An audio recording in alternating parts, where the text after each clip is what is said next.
Hello friends, आज हम discuss करेंगे कोलिसिस्टाइटिस के बारे में। So before starting, those who are new in my channel please subscribe my channel and press the bell icon. So start with the cholecystitis. Cholecystitis जो है, इसमें inflammation हो जाती है गॉल ब्लैडर में। Chole words indicate gall bladder and itis word indicate inflammation. So इसके types आती हैं अब कि कौन कौन सी टाइप्स होती हैं गॉल ब्लैडर में इन्फ्लामेशन जब हो जाती है। Acute cholecystitis and chronic cholecystitis. जो एक्यूट कोलिसिस्टाइटिस है वो मोस्ट कॉमन टाइप है कोलिसिस्टाइटिस की।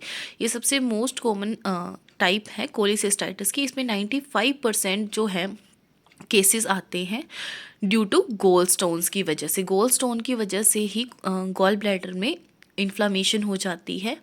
और 95% से 95% जो इसकी रेशियो है कोलेस्ट्रॉल की डेपोजिशन में, कैल्शियम एंड वाइल्ड सोल्ट की डेपोजिशन की वजह से। जो मोस्ट कॉमन साइट है वो है सिस्टिक डक्ट, जिसको फॉर एग्जांपल क्लेबिसीलिया। सेकंड आता है हमारा क्रोनिक कोलिसिस्टाइटिस।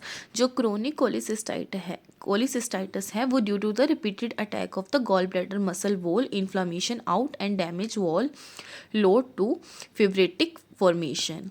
इसमें क्या होता है, रिपीटेड अटैक्स पड़ते हैं गॉल ब्लैडर की जो मसल वॉल होती है गॉल ब्लैडर की, उसमें जिसमें क्या होता है, इन्फ्लामेशन जो है वो बाहर वाली तरफ भी होना शुरू हो जाती है और डैमेज होना शुरू हो जाता है जो मसल्स वॉल्स होते हैं गॉल ब्लैडर के, जिसकी वजह से फिब्रेटिक फॉर्मेशन हो जाती है। ये आता है हमारा क्रोनिक कोलिसिस्टाइटिस में।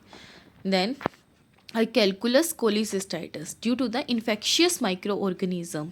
ये स्टोन्स की वजह से नहीं होता है, ये कोई भी इन्फेक्शियस माइक्रो ऑर्गेनिज्म की वजह से होता है, जैसे क्लीविशसीलिया। अब आते हैं इसके sign and symptoms. Sign and symptoms में आता है इसकी nausea and vomiting, anorexia, indigestion हो सकता है, एपिगैस्ट्रिक पेन रह सकती है जो रेडिएट करेगी बैक की तरफ, स्कैपुला की तरफ, आफ्टर 3 और 4 hours of fatty food intake. जब पर्सन जो है, जो पेशेंट जो है वो फैटी फूड 3-4 घंटे के खाने के बाद वो पेन होती है और वो 4 से 8 के घंटे तक रहती है।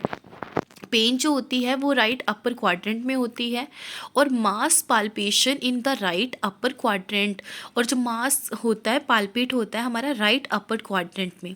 मर्फी साइन जो है इसमें पॉजिटिव आता है।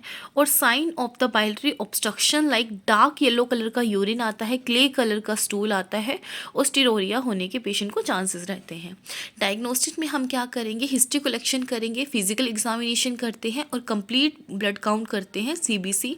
और सीबीसी में क्या आता है, जो डब्ल्यूबीसीज का काउंट है, इन्फेक्शन है तो इन्फ्लामेशन है, इन्फ्लामेशन की वजह से जो डब्ल्यूबीसीज का काउंट है वो इंक्रीज हो जाता है। यूएसजी में क्या करेंगे, कन्फर्मेटरी डायग्नोसिस है। यूएसजी से हमें कन्फर्मेशन मिल जाती है कि पेशेंट को कोलिसिस्टाइटिस है या गॉल स्टोन्स है। अब मैनेजमेंट में हम क्या क्या कर सकते हैं, मैनेजमेंट में हमने पेशेंट को एंटी एमेटिक ड्रग्स प्रोवाइड करनी है नोजिया से प्रिवेंट करने के लिए।